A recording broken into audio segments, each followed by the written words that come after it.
have the opening slide I can introduce if you want. I figured. Why don't I just flip to her presentation and don't worry about my beginning slides? I don't think I've not seen sort of looking through the lay of the land, who's still around, what names, and who they recommend. Councilor Fernandez? Okay. Those are the two of you.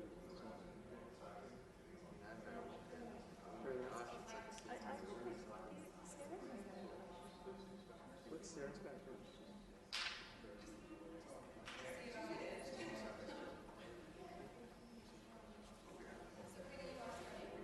No, yeah, Sherry's going to start, and not the beginning couple. I will after they're all done. Okay, is that okay height-wise for you? Oh, yeah, that'll be fine. Thank you.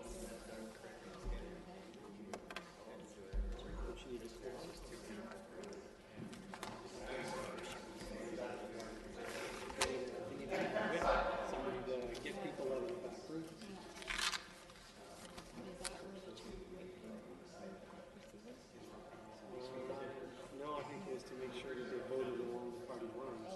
Back in the old days, they did not do that. Because of the air conditioning, I'm sweating because I'm nervous.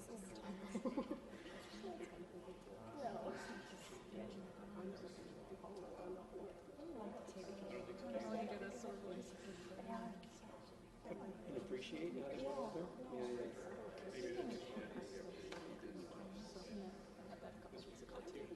Completely lost my voice. I was chairing the SMT meeting too. Microphone after that one.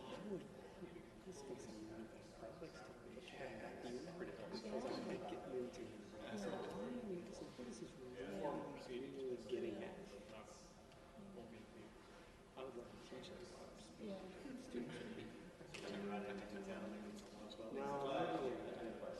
No. Yeah, because I'm not sure how well.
Yeah, you gotta be in high school to afford that stuff. Yeah.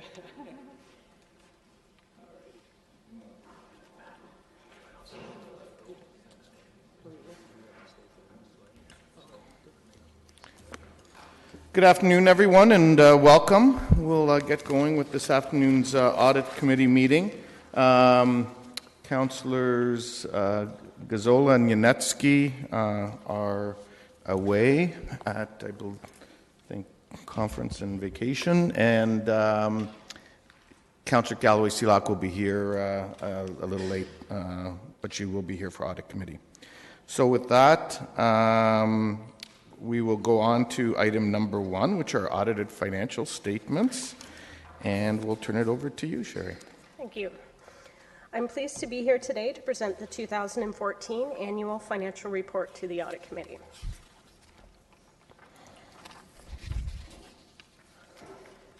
I will be providing a bit of context to the consolidated financial statements and will present a few slides that provide a high-level overview of the city's financial condition. Then KPMG will present the findings of their audit. We welcome Mr. Matt Beddick to the meeting today. As a reminder, the accounting staff prepares the city's consolidated financial statements in accordance with Canadian Generally Accepted Accounting Principles as established by the Public Sector Accounting Board. Explanations for significant variances year over year and from actual to budget for the 2014 consolidated financial results have been included in the financial statement discussion and analysis section of the annual report. Please refer to page 17 of the color section of your package. So I'm not planning to run through those now. Instead, I'll explain what is included in the statements and what is different from the December 31st, 2014 tax-based operating and enterprise results for the city, which you already had the opportunity to review in March of this year.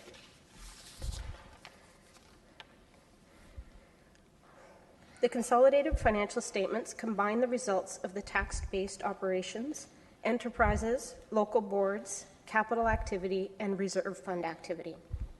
They also account for the 2 government business enterprises, Kitchener Power Corp. And Kitchener Generation Corp., which is known as the solar roof on the Kitchener Operations Facility. Local boards include the Centre and the Square, Inc., Kitchener Public Library, Belmont Improvement Area, and Kitchener Downtown Improvement Area. The format of the financial reports presented in March for the tax-based and enterprise operating results is significantly different than the format required for the annual audited consolidated financial statements. We thought it would be helpful, by way of the next 2 slides, to walk Council through the difference in the annual surplus on the statement of operations in the consolidated financial statements, approximately $39 million, compared to the operating results that were presented by the Financial Planning Division in March for the same time frame, approximately $5 million. As mentioned earlier, the consolidated financial statements include the results of tax-based operations, enterprises, reserve fund activity, capital activity, and the activities of the local boards, plus the effects of the government business enterprises. Further adjustments are then made to these results to have them reported in line with the standards set out by the Canadian Chartered Professional Accountants Public Sector Accounting Board, also referred to as PSAB. The largest adjustments required to comply with PSAB relate to the city's tangible capital assets, also referred to as TCA. The statement of operations recognizes the revenue streams that were used to fund the creation of these assets, with the exception of debt proceeds. However, the expenses incurred to purchase the assets are excluded, as they show on the statement of financial position as an asset, and then are expensed each year by dividing the cost evenly over the useful life of the asset. This expense is referred to as amortization, and you will see the adjustment for the year's amortization reflected in the next slide.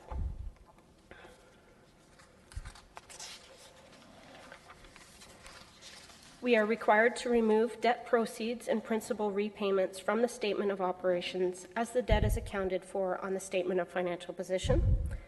Interest paid on the existing debt, however, is recorded as an expense in the statement of operations. There are other adjustments required, but these have a much smaller impact overall. So what does this mean? The accumulated surplus of $1.1 billion on the consolidated statement of financial position is not a surplus as you'd be used to hearing of in regards to the operating results. These are not dollars available to be spent. They are a representation of past investments that the city has made that continue to provide benefit to the city going forward. This includes things like tangible capital assets, investments in Kitchener Generation Corporation and Kitchener Power Corp, and reserves set aside for specific purposes.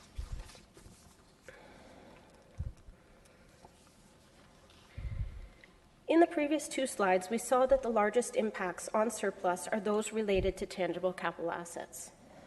The net book value of tangible capital assets, which is the cost less the accumulated amortization applied, has continued to experience modest growth over the last 5 years. Each year, the net acquisitions, additions less disposals, have exceeded the amortization expense applied in that year. The net book value as a percentage of cost has remained steady at around 68%. If this percentage were dropping significantly, it would indicate that our asset renewal programs were in trouble.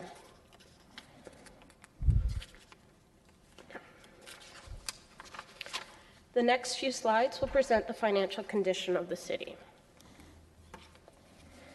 Financial condition speaks to the city's ability to finance its operations on an ongoing basis, despite economic changes and changes in other environmental factors such as growth within the city.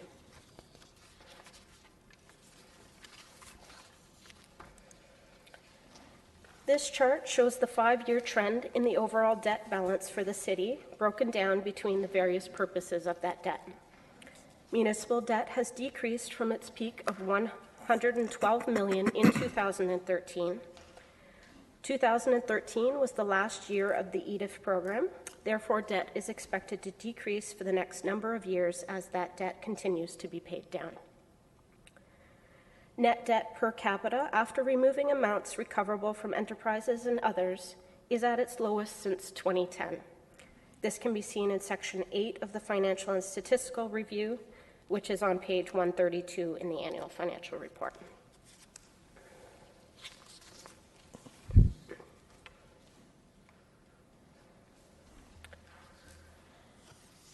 This chart here shows the 5-year trend in the consolidated reserves balance. As can be seen in the graph, the balances have been increasing since 2010.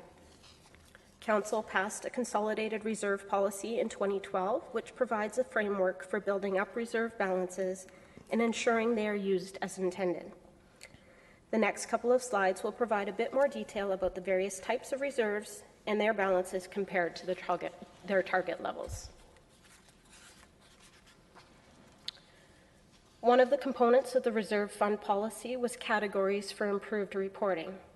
The 5 categories shown on this slide were used during budget discussions, and the next slide shows 2014 closing balances within these categories.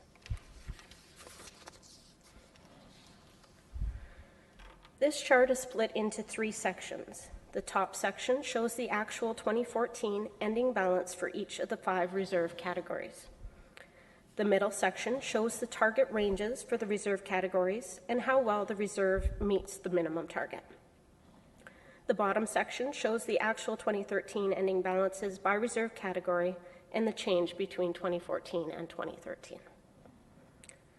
First, I will draw your attention to the far right total column.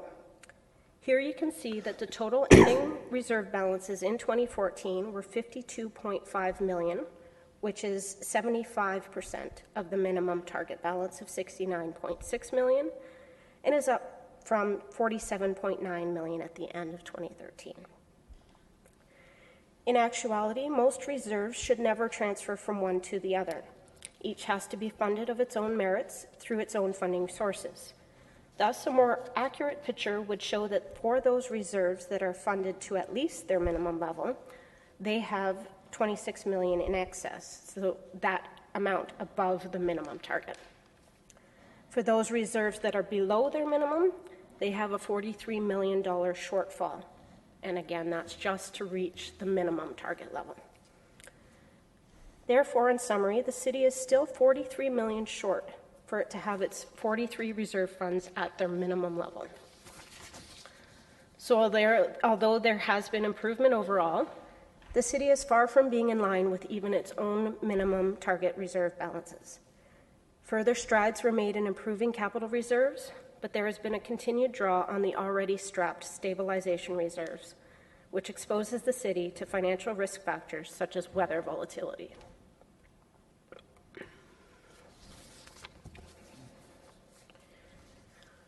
So this graph combines the city's debt and reserve positions together.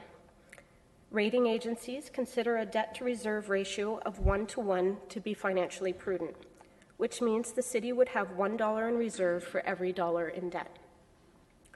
As can be seen in the chart to the right, the listed comparator municipalities all hold more in reserves than they do in debt, with the exception of Waterloo and St. Catharines. The city's ratio is about 2 times that of Waterloo and almost 10 times that of the city of Cambridge. And of note, the charts to the right are the 2013 comparatives, as all of the 2014 data may not be available at this time. At the end of 2014, the city has $2.54 in debt for every dollar of reserves. This shows much improvement from the 2013 ratio of $3.01. The magnitude of the city's debt load can largely be attributed to EDIF and was known before the approval of that 10-year program. As noted on the slide, Kitchener's ratio would be much lower if EDIF and enterprise debt were removed.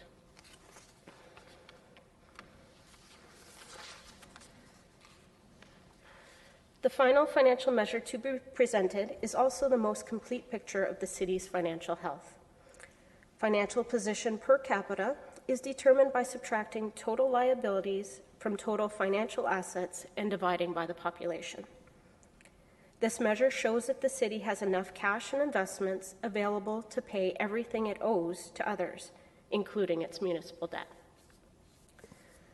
The value of 764 in the comparative for 2013 is positive, so is the 2014 figure, which means that Kitchener has more than enough on hand to pay off all of its creditors. It is also close to both the average and median for this sample selected and presented here, so Kitchener is comparable to these comparator municipalities. Finally, as shown in the graph, Kitchener has kept a fairly steady position over the last 5 years, which shows that even though debt levels have been rising, the city is not in financial peril. The city will want to continue to maintain this strong financial position. The next slide contains some recommendations as to how to achieve this. Council is encouraged to limit new debt to that already planned for in the 10-year capital forecast and allow debt levels to fall as the EDIF debt matures. Continue to build reserve balances. This means resisting the urge to draw on existing balances for uses other than what the reserve was created for, and continuing to make strides to see reserve levels brought to at least their minimum target level. Building reserves allows for sustainability as well as flexibility. The current trend with funding from higher levels of government is that the city must fund a portion of the project, and the project must be something not already planned for. Having some greater reserves built up may allow the city to benefit from some future cost-sharing initiatives. Also, I encourage you to continue to hold on to long-term investments as they provide investment income and cash flows year over year. So I will open up the floor to any questions. Councillor Fernandez. Thank you. I do have a number of questions. I guess my first question is, what is our interest payment that we're paying on our debt? It can be seen on page 48 of the colored package. Within there, it lists out the operating expenses by type, and one of those is the long-term debt interest. And if we go to the far right column, it's $3.7 million approximately for 2014. Okay, so we're paying out $3.739 million in interest every year to service our debt. That's the interest in 2014, which is comparable to what was experienced in 2013, and that's on over $100 million in debt. I guess I'm puzzled by the statement, if we didn't have EDIF in there, our debt would be less. But the reality is our taxpayers still have to pay the tax levy with the debt that's in there. Is that correct? Yes, because the decision was made to take on the additional debt to have the program for EDIF set up, that is continuing to be paid off over time. Right. So I don't understand the relevance of saying, well, if EDIF wasn't in here, that our debt would be less. I mean, our debt is our debt, whether it's EDIF or whatever we purchase, that's our debt. That is correct. Okay. It's just been something that's been raised by council a number of times, so we've included that statement in. Okay, I can appreciate that. So as we're looking at the reserve reporting by category on 1-15, essentially what I'm understanding here is some of our categories are, sorry? Oh, okay. I thought I was interrupting somebody. Each of our categories, what I was understanding is that some of them are 26 million in excess, but some are well below. Yeah. Okay. Within those categories, there may be some that are over their minimum and some that are under their minimum. So I've stripped out all below the minimum and all above the minimum. Okay. Historically, is it not wiser to pay down your debt? And you did say that in your final summary was to reduce our debt. I understand your statement about making sure that we have reserves to be flexible, because we always want to have savings. Even in our household income, you want to have some kind of savings to be able to pay for those unexpected expenditures. But is it not more prudent to reduce, especially if we're paying $3 million a year in debt? I guess it depends on the percentage of interest that we're paying, depending on the interest that we're paying for our reserves, right? Are we getting interest on the money that's in our reserves? Yes, as reserves are in a surplus position, those funds are invested in their portfolio investments and do receive interest. Okay. Do we have an understanding of, and I mean, I did go through some of the financial statements, but I admit to being, overwhelmed by the amount of numbers, and that's not my forte. Do we have an understanding about what the interest percentage that we're paying on our debt as it relates to the interest that we're getting in our reserve funds? So, for example, are we paying 5% on our debt interest, but we're paying on our reserve, we're only getting 3%? That's just numbers. I'm just grabbing numbers, yeah. Right? Mr. Chapman, but usually that's the way it works. There's a gap between, we usually earn less than you pay. But Mr. Chapman, maybe you can help us. Through you, Mayor Verbanovic, you're correct that yes, our investment portfolio typically has a lower rate of return than our debt portfolio in the interest rate. To respond to your earlier question, even if it was desirable, the type of debt that's issued by the region on behalf of the city carries no prepayment option. So once we issue the debt, we have no ability to prepay or pay out the value owing on any of those debentures. So essentially, we're committed for the term of that debenture.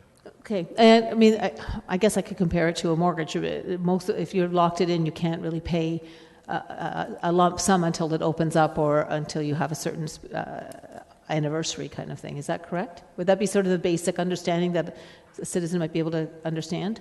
That's entirely correct, and with the exception of one debt instrument that was issued for the odd expansion that has a balloon payment in year 10, all of our debt is term debt, and therefore there is no window at which we can prepay any portion of that debt. Okay. I guess my other question would be, we want to be sustainable, we want to be flexible in our reserves, but we did hear that some of our reserves are in excess. Why would we not use that as an opportunity to, I just understood that we can't advance payment on our debt, but that is there a way that we can reduce some of the debt, or is there something that we can do to reduce the debt? Sorry, just before you answer, just so you know, I went right away, since there's nobody in the queue, into your second 5 minutes. Okay, thank you. Okay, go ahead. And I do caution you that excess that I reported was above the minimum target range. There is a minimum set and a maximum set. And just because it's above the minimum does not mean that there's truly what the council would decide is an excess within that reserve. Okay. Sorry. Sorry, go ahead. You were talking about reserves in terms of the ability to have that money for opportunities that may come up. I guess therein is some of my concern sometimes, that sometimes an opportunity comes up and we deplete or we bring down a reserve maybe lower than we should to take advantage of an opportunity. And that would that not put us in a bit more of a challenging position if we needed that extra money for something else, for something important, let's just say a weather-related issue? And each of the reserves individually have their own purpose set aside. So it's not as if you can take from the capital reserves and transfer that money over to weather reserve. So each of those opportunities would have to be investigated on their own merit. Okay, and I do understand that that was one of the things that was made very clear to me as I was learning about this from Mr. Chapman, that we're not picking from one, paying Peter for Paul and all that kind of stuff. But I'm still concerned that some of our reserves that are in a good position, we may have an opportunity to do some work somewhere else because we're going to be getting a grant, or I don't know if this would fall into credit for refund agreements. And that might be something Mr. Chapman might want to clarify for me.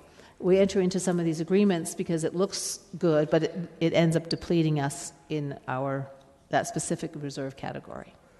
Mr. Chapman? Through you, Mayor Verbanovic. The policy that Council approved includes language, essentially do not raid language, which means that even if there's funds in one reserve, you should not raid that for purposes unrelated to the intent for which that reserve was created. So that should deal with the concern that you've raised. The fact that we have minimums, if we respect those minimums and stay above them, should ensure that we never get into a precarious position. And I think you were asking a question about reducing debt in the future, or debt issuance in the future. You may recall that Mr. Haggie is doing work this year on debt policy for Council, and one of the questions that he was asked to explore is what would pay-as-you-go look like for the City of Kitchener. And so whether or not that's a desirable direction remains to be seen, but you will be getting a report that will contemplate that issue later in 2015. Okay. I did have one other quick question on the financial report, and that was on page 26. There's a pie chart, and sometimes we see percentages. In this case, we don't see percentages. We just see what the total amount would be broken down. So materials, 110 million, and on and on. What percentage, what are the percentages of these? I mean, if you look at salaries, wages, and employee benefits, 1.3 million, what percentage of this whole pie would that be? Okay, in the top green bar, we've disclosed the overall total of the expenses. Mm-hmm. So we're dividing 138 over 299, okay. So approximately 40%, if my math is good on the spot, sorry. Okay. Yeah, no, I mean, I'm leaving the math to you, not to me. Okay, so that's, if somebody was to look at that, that would give them an understanding about that. Okay, and I think, the other quick question was on page 31, I noticed that, I found it interesting actually, that we're taking in, I could be wrong, $109 million in taxes, and our user fees are $94 million. Is that pretty typical of a municipality, or are we getting more because we own our own gasworks? I caution you, there's actually 3 numbers that need to be added together for our user fees. The first one is only gasworks. There's another $43 million between our water, sewer, and stormwater enterprises, and another $44 million in all of the other categories. Sorry, you're correct. So then we're actually taking more in user fees than we are in taxation. That's correct. And is that, so my question still stands, is that pretty typical of a municipality, or is that more specific because, and I see Matt's kind of shaking his head, and I don't know if he's shaking his head because of my question, is it because we own our own utility? I would say that having our own gas utility significantly is causing us to have higher user fees than we would otherwise have without that gas utility. Okay, I believe my time is up. It is, yep. Thank you. Councillor Davey. Thank you. Mr. Chapman already answered my question regarding the pay-as-you-go, which I'm very interested in seeing going forward. My other question is with respect to the financial position per capita on 1-17. I can't recall if does this include all of the city's assets, including KW Hydro? Including The hydro, yes. hydro. Yes, this will include our investment in Kitchener Power Corp as well as our much smaller investment in Kitchener Generation Corp. Okay, so this represents every single possible asset and investment that we have, the 764. That's correct, excluding our tangible capital assets. Okay, very good, thank you. Okay, Councillor Marsh. Thank you. I'm just wondering about the minimum and maximum targets for our reserve funds. Are these targets based on our debt level? Are they referring to the preferred 1-to-1 ratio of debt to reserve, or is it? I guess I'm just asking, how are they arrived at? I'm going to let Dan. Mr. Chapman. Through you, Mayor Urbanovic, and perhaps it would be helpful if I circulate to you and Councillor Schneider the report that was referenced earlier from 2012 where Council approved a new policy. What I can say is that no, it's not tied overall to our debt position. In the case of every individual reserve, we looked at developing a minimum and maximum with reference to the requirements of that reserve. So, for example, you're aware that all of our utilities have a stabilization reserve that deals with weather volatility, consumption volatility. And that was based on best practice from Government Finance Officers Association, which said a reserve of 5 to 15% is appropriate for a reserve of that nature. So we applied that policy. In different cases, we would apply different policies using best practice. Sure. Okay. Thank you. Okay, that seems to be all the questions. So I guess we'll move on to our accountants. I'm going to call Matt Bedica from KPMG to present his results. Welcome, Matt. Thank you. I'll move quickly through our report. As we understand, it was included in the agenda materials, touch on the high points, and then accept questions at the end.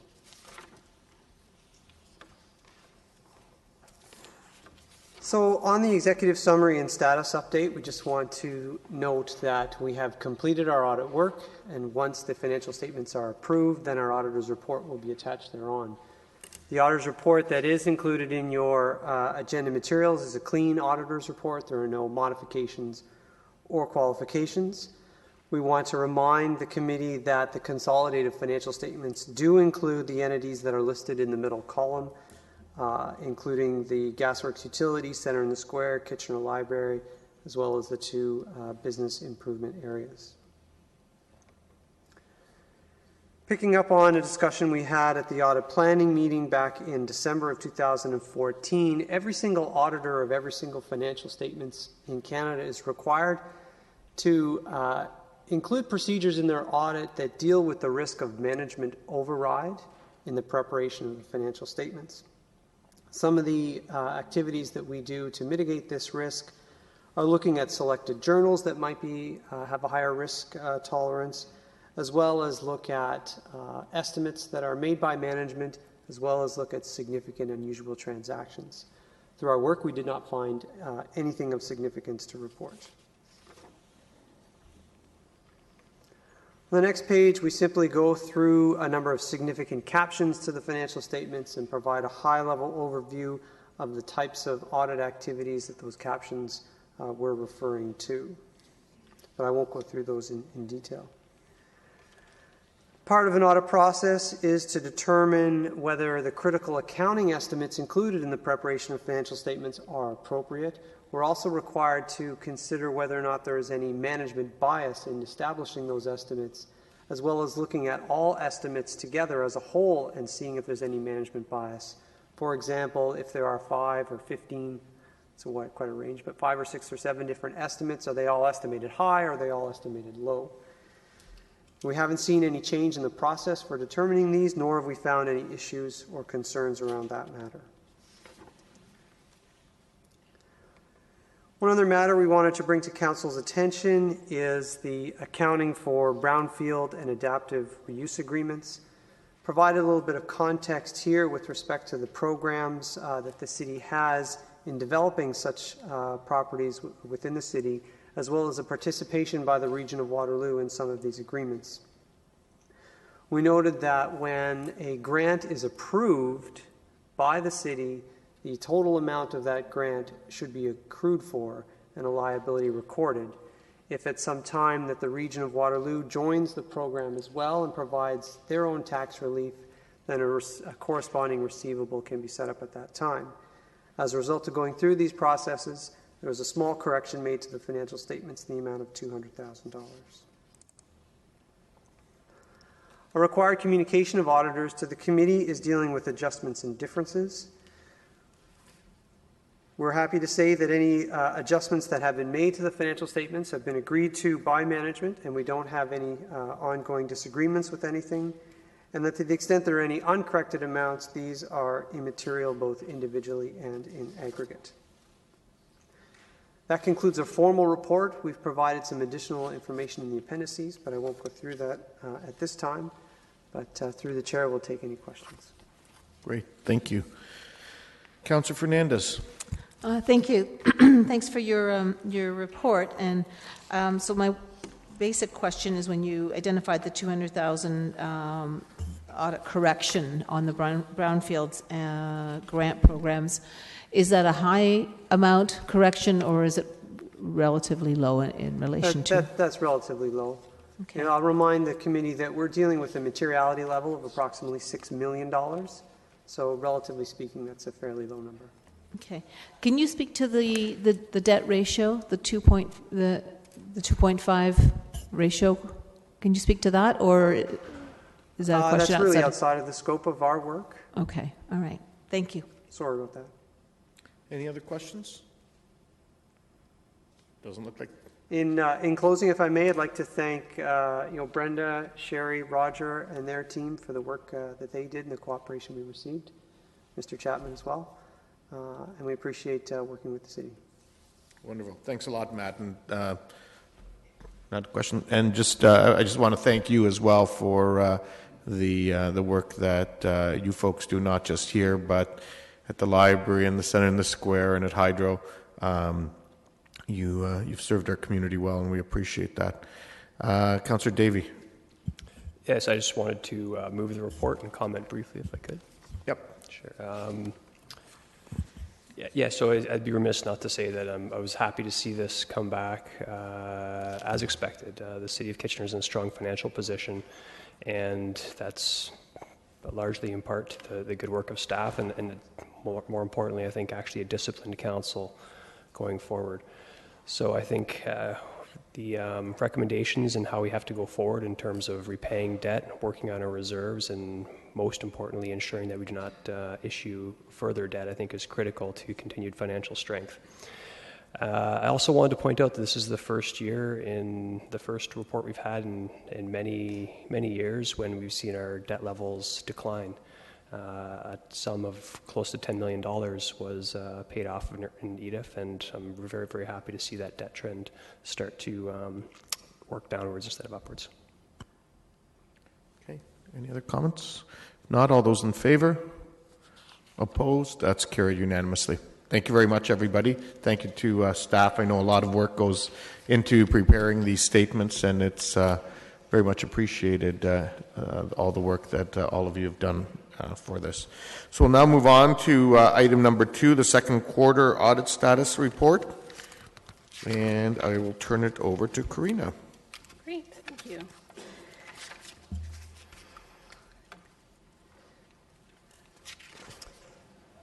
All right, so my first item today is report FCS 15-091, which is in your package, which is my quarterly audit status report. Today I'll be telling you about the employee expenses audit, which was a compliance and controls audit. Also in progress at this time, I continue to be working on the Community Resource Center's comprehensive audit, and that should be coming back to Audit Committee in December.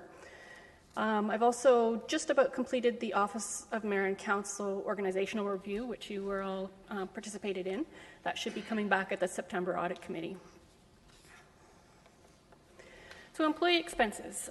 The objective of this review was basically to document what policies and procedures we have on hand currently and also to test a number of transactions to see that our controls are working and that employees are in compliance with our policies and procedures. So just to put this in context, employee expenses involves a number of different transactions. The first being any goods and services that we empower employees to purchase in fulfilling their job duties. For anything under $3,000, they can do it through two methods. They can either use a corporate Visa card to purchase the goods or services, or they can use their own funds and then be reimbursed either through petty cash if it's less than $100 or through a check requisition if it's over $100. So that's one category of expenses. Employees are also entitled to claim parking and mileage if they use their own personal vehicle in the duties for their job. And then the final category is conferences, which, as you're aware, can include things such as the registration fee for the conference itself, as well as hotels, transportation such as airfare, mileage, trains, etc., as well as per diems for meals throughout the conference period. So that's what we're talking about when we say employee expenses. It could be any one of those types. So for this audit, I started off by interviewing the accounting staff to get an understanding for myself what the policies are that are in place and what procedures they go through when they're auditing these types of expenses. I reviewed these policies in detail and compared them to best practice.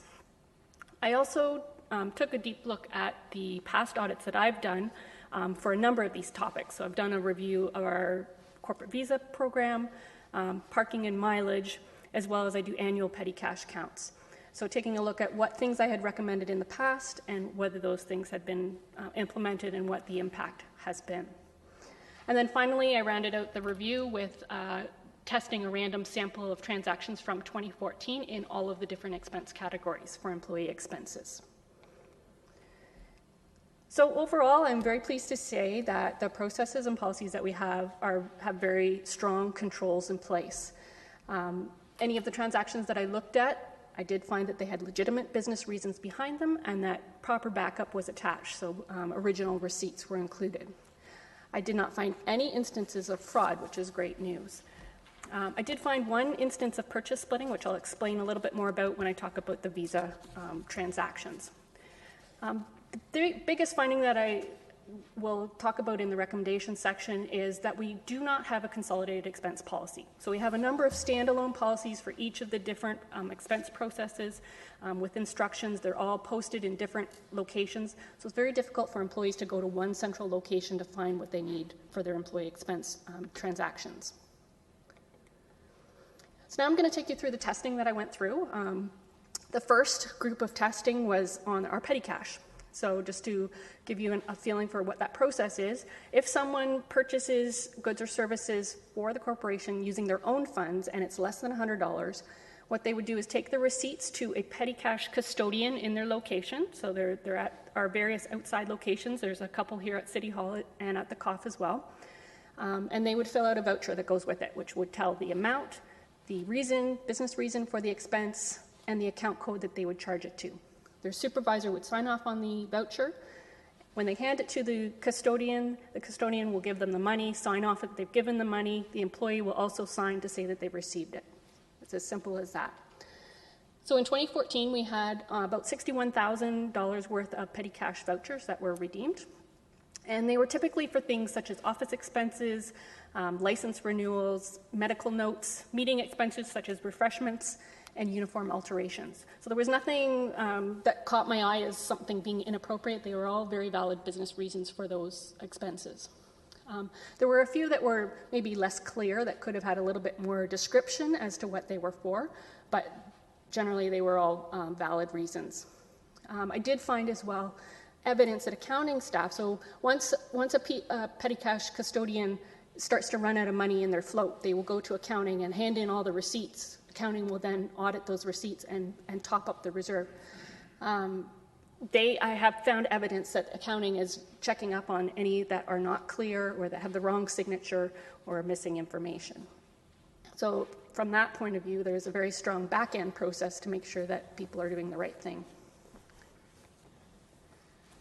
The next test that I did, I actually combined a number of different types here. I took a look at every employee that either had Visa card transactions were issued a check or had mileage and parking. This allowed me to get a very good cross-section of expenses and to see their expense habits across a number of different categories, and to make sure that they weren't double dipping in multiple categories. I took a 5% sample of all of those employees, and of that sample, 64% were completely perfect with no issues. What I was looking for was, one, that they had the correct signature for their supervisor on it, they had a valid business reason, they had original receipts, and that they weren't purchasing anything that was prohibited, such as alcohol or tobacco. So I'm going to break down those three categories now to tell you what I found. So with the checks, so these are for anything where the employee has used their own funds and it's over $100. In 2014, we paid out checks to employees for $316,000. And of these, I did not find a single issue wrong with them. They were all completely perfect. For mileage and parking, in 2014, we had $135,000 worth of claims for mileage and $55,000 for parking. One thing that I noted in the procedures is that we don't have a policy currently for a submission timeline. And what I found in the sample was that there was a number of them that I found that were a year, up to 6 months to a year, sometimes greater than a year old. And the issue that I have with this is that the older the claim is, the harder it is for the supervisor to verify that that was a valid expense. They can't remember what their employees were doing probably a month ago, let alone a year ago. Some of the claims were lacking a bit of detail, so there were some where the employees were traveling on a daily basis, and the description was simply site visits or customer visits, didn't have an actual address, so trying to verify that the kilometers were correct was difficult. So I did go back to management in those areas to see how do they verify that when they're signing off on it. And a number of the areas did have backup systems, so they had Amanda or a claims database where they had the actual jobs that the people were working on that they could verify that the mileage was correct. But in general, what they're doing is just making sure that on a monthly basis, the total kilometers is about the same every month. I also found one handwritten form, which in and of itself is not a hugely wrong thing, but the forms themselves have automatic calculations, which pick up the current mileage rate and also apply parking on a prorated basis if it's applicable. When you use a handwritten form, it means extra work for accounting and that they have to verify that the math has been done correctly and that the current rates are being used. So it's inefficient to use a handwritten form. And Visa. So in 2014, we had roughly $2 million worth of purchases made on corporate Visa cards. The one thing that I found that I had mentioned earlier was the purchase splitting. So this was a case where an employee had purchased 6 items of equipment and split them into 3 separate invoices that were paid on 3 separate days, even though it was part of the same purchase. And this was done simply to expedite the purchase and be able to do it on site with the Visa card rather than having to go through purchasing to get a PO. So the employee has been spoken with and told what the proper procedure was and that they need to be following that rather than trying to expedite the purchase. 2 other minor things that I found with the Visa. There was a few instances where they had purchased things on their Visa card for a conference, such as the registration fee, but then not filled out the conference form. They didn't have any per diems, they didn't have any mileage, so they probably figured that they didn't need to fill out the conference form. It was all taken care of on the corporate Visa. But we do need the conference form filled out so that everything goes to the correct GL code and that we can capture it as part of those total conference fees. The other issue that we found was there was one example of a gift or reward recognition that had been purchased for an employee, and there was no taxable benefit form that was filled out for payroll. So again, the employee was just reminded that in the future, if it is a cash or near cash gift or reward, they need to have the accompanying taxable benefit form. So aside from those ones that I looked at, I also looked specifically at conference expenses. So I took all of the expenses and then drew a 5% sample from that. I looked to make sure that there were valid receipts. The per diems were calculated correctly. So for example, if the conference included lunches, that they weren't also claiming for the per diem for the lunch, and that they had the proper authorization. So for conferences, you need a DCAO or a director to sign off on it, so making sure that that was in place. I'm very happy to say that this process, I found absolutely no errors. Accounting does an amazing job at auditing these forms before payment is made to the staff.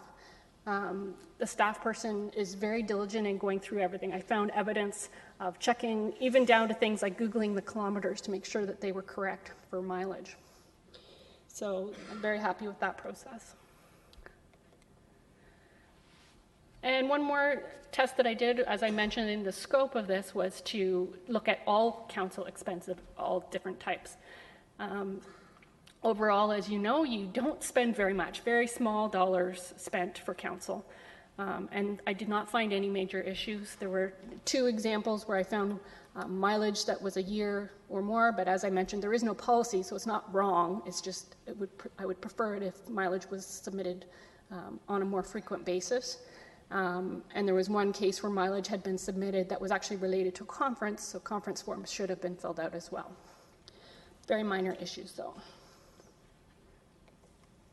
So recommendations. So as I mentioned, I would like accounting to work on putting together a consolidated expense policy, which has all of the policy items that we currently have all in one place, as well as the instructions on how to fill out the various forms and procedures to go about getting their money reimbursed. This will make it a lot easier for staff and make sure that all of those items where there might be some confusion or overlap, that they're all in one place. So for example, pointing out that if you have expenses for mileage that are related to a conference, that you're filling out the conference form, not the parking and mileage form. The second recommendation is that I would like to implement a quarterly submission time frame for the mileage and parking claims. So this allows management to have a better sense for what their employees are actually claiming and that they get submitted on a more timely basis. And then the final recommendation, I've given specifics to staff to follow up on, but having some periodic reminders to staff regarding some of the common errors that we're seeing. Already we do this with the visa when we send out an annual notice to the approvers and to the card holders, just on some things to watch for. I'd like to expand that to include some of these other processes where we've got some common errors happening. So are there any questions on that audit? There are a few. Councillor Fernandez. Thanks, Karina. So I just want to go straight to the one about the visa, and that was where you said we had spent close to $2 million on a visa, on our visa. So I think everybody knows now, if you have Visa or you have Capital One or whatever credit card you use, there are all kinds of points you can receive. How are we getting those points? How are we monitoring those points? How do they get transferred back into usable dollars, if that's possible? Yeah. And so I've got a bunch of questions around this. So let's just stop with that one, and then I'll go to the next question. We actually receive a rebate from the credit card company. I believe it's 2.5%. Brenda? Through the mayor, it's actually 1% rebate that we get on all of our purchases on U.S. Bank. Okay, so 1% of the $2 million is all we're getting back? That's correct. Okay, that's not very much. So if people are using their own personal credit card, you're gaining points for that. If you're using it for conferences or expenses, you personally are gaining the benefits for that. Does that seem like a fair, reasonable thing to be happening? I mean, we're talking significant dollars here. 1% is literally nothing. I mean, not all employees have corporate credit cards. No, I know that, but so the people who do,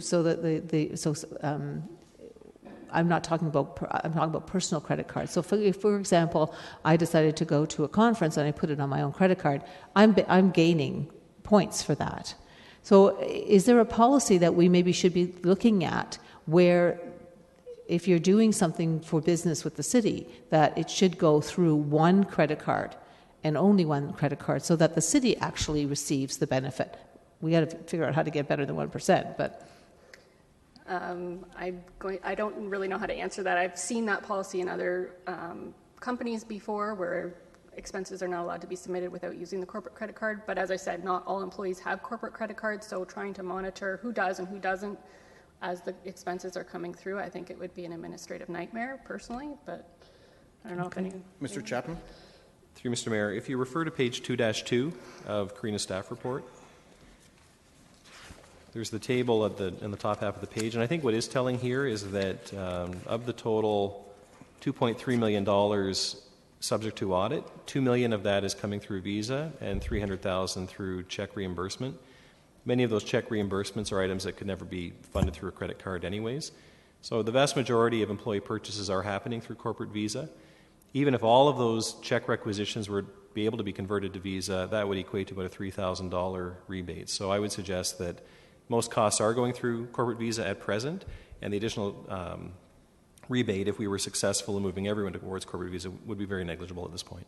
I'd also like to point out that not all vendors accept Visa, so there will always be, even if we had that policy, there would always be some expenses going through the other types as well. Okay. I won't go any further than that. The other question I had was related to,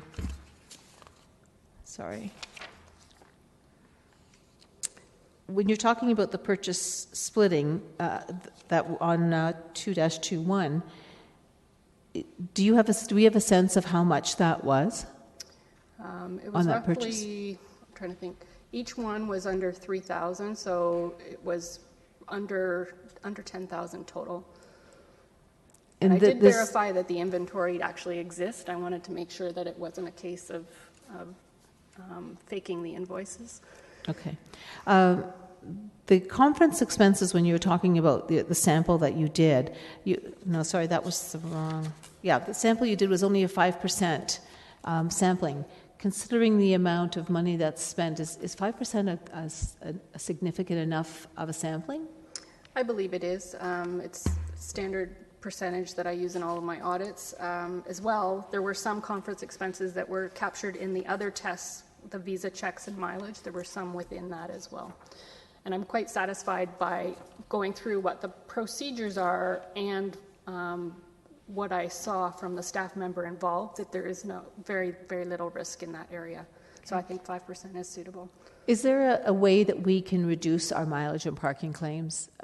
For example, making sure that site visits, so if a meeting is, the majority of staff are at the COF, that the meeting is held at the COF and that they're not all coming to City Hall or vice versa. Do we have policies in those kind of processes, those procedures? I believe there are any policies dictating where meetings need to be, no. Okay. Would it be wise to maybe take a look at that the majority of people who are hosting the meeting, that they stay at their location so that maybe one or two people are charging mileage instead of the opposite? Okay, Mr. Wilmer, if you want to respond, and then I see Mr. Taggy's chimed in, and then the 5 minutes is up, so we'll go on to other members of council. Mr. Wilmer. Through the mayor, certainly that is a desirable outcome. We have communicated that to staff, and it is a best practice. So in my opinion, common sense prevails that the meeting is held where the majority of people are located. Okay. Mr. Taggy, did you have something to add? I think the CEO answered the question. Thank you. Okay, thank you. Thank you. Okay, Councillor Davey. Thank you. Just one question regarding the mileage. My understanding was there's a claim far in the early term of previous council where someone went back a couple of years in terms of claiming mileage, and at that time it was identified as an issue. And I was under the impression that at least for council, there was a 1-year minimum. You had to have your claims in by the end of the year. So did I hear you correctly saying that you just uncovered a recent one where there was a payout? Yes, so when I looked at council expenses, it was handed in at the end of the year, which is not wrong. There is no policy written. If there was something agreed to within council, I'm unaware of it.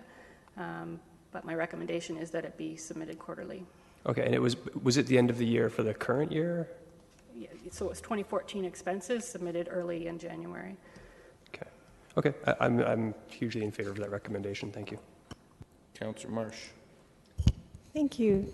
Karina, thanks very much for this report. Just wondering, so at the beginning of your report, you mentioned, your presentation, you mentioned that you looked at some of your previous audits and the recommendations that you had made and whether or not they had been followed. And you said that you also looked at best practices elsewhere. So I'm just wondering if you could elaborate on any findings with regard to those two items. Sure. In terms of the past audits, I've listed them there in the report.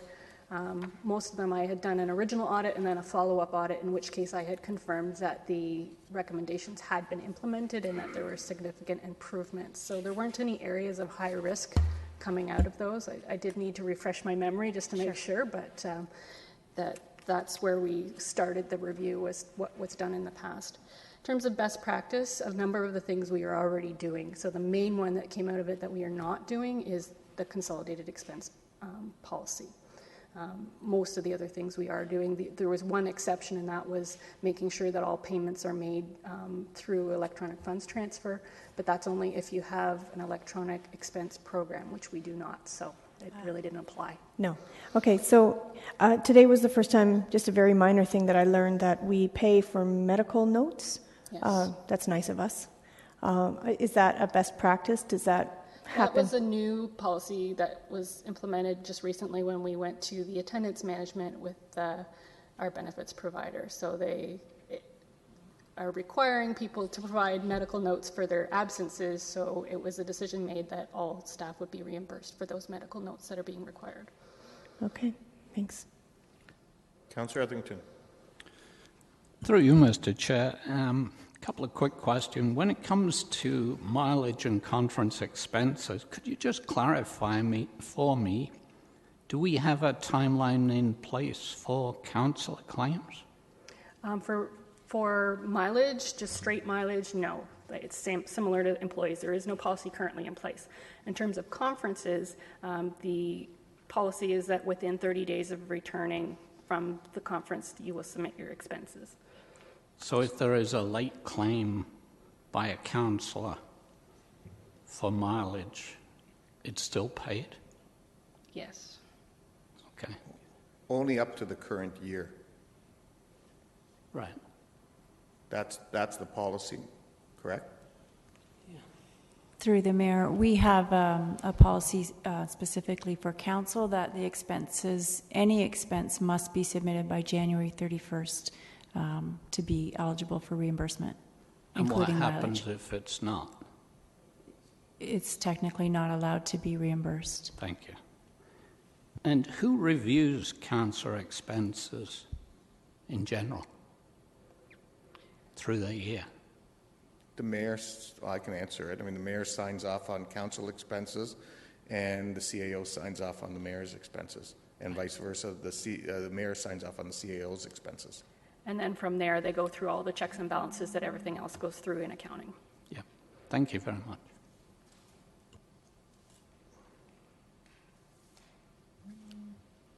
Okay. Any other questions? If not, we'll move on to the next report. All right, so the next report is the risk management update in report FCS 15-92. Sorry. Actually, yeah, no recommendation was required on that last one. No. Sorry, go ahead. No recommendation on this one either. It's just for your information.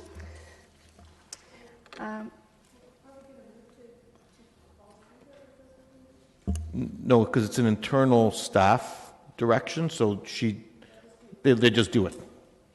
Okay. All right. So if you recall, last year was the first year that I had brought forward an annual risk update for council, just to give you assurance that management is handling risk management in an effective way.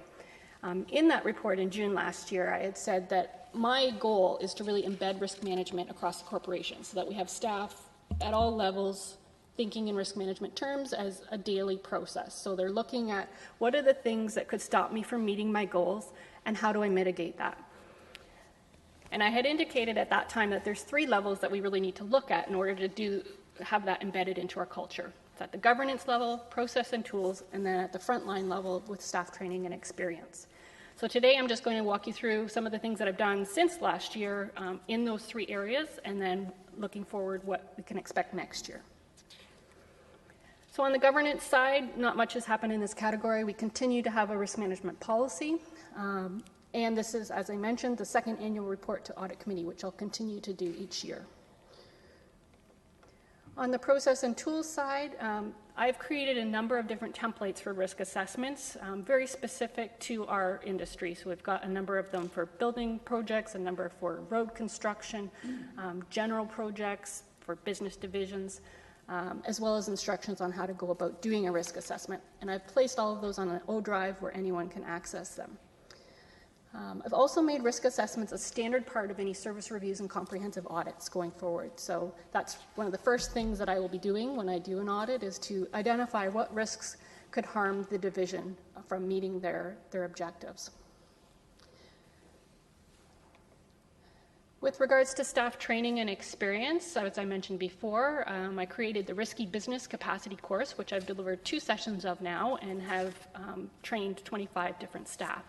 And those 25 staff were all enrolled in the project management course, so they are all project managers and will bring that knowledge back to the projects that they're leading. I've also done risk assessments in 3 different divisions as part of comprehensive audits, so within purchasing, the community centers, and the arenas. And that covered approximately 40 staff who have now gone through that process and can use that in their daily basis. And those 3 divisions are now monitoring those risks that they identified through that process and helping to mitigate those risks.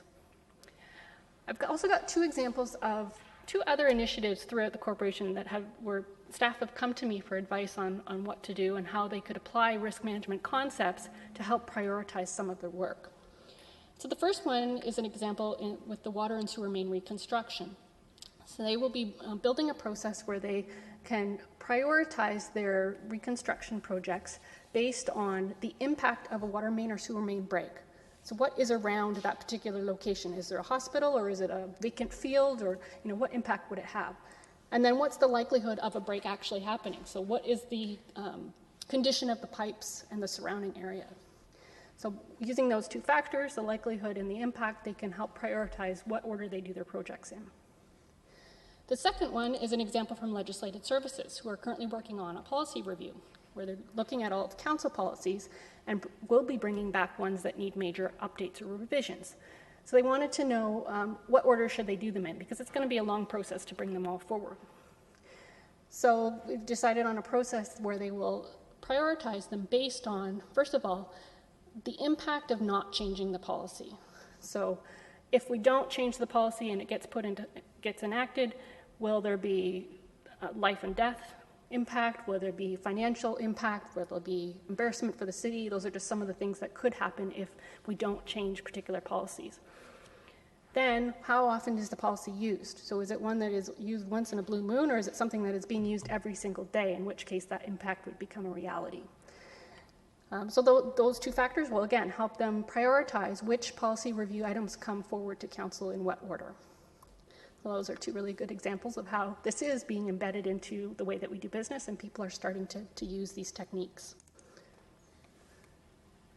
So going forward, my first goal is to start integrating risk management concepts into business planning.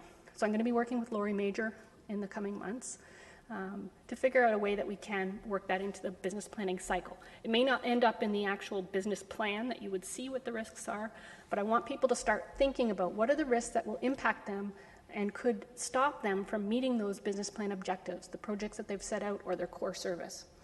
And then coming up with mitigating factors to help mitigate those risks.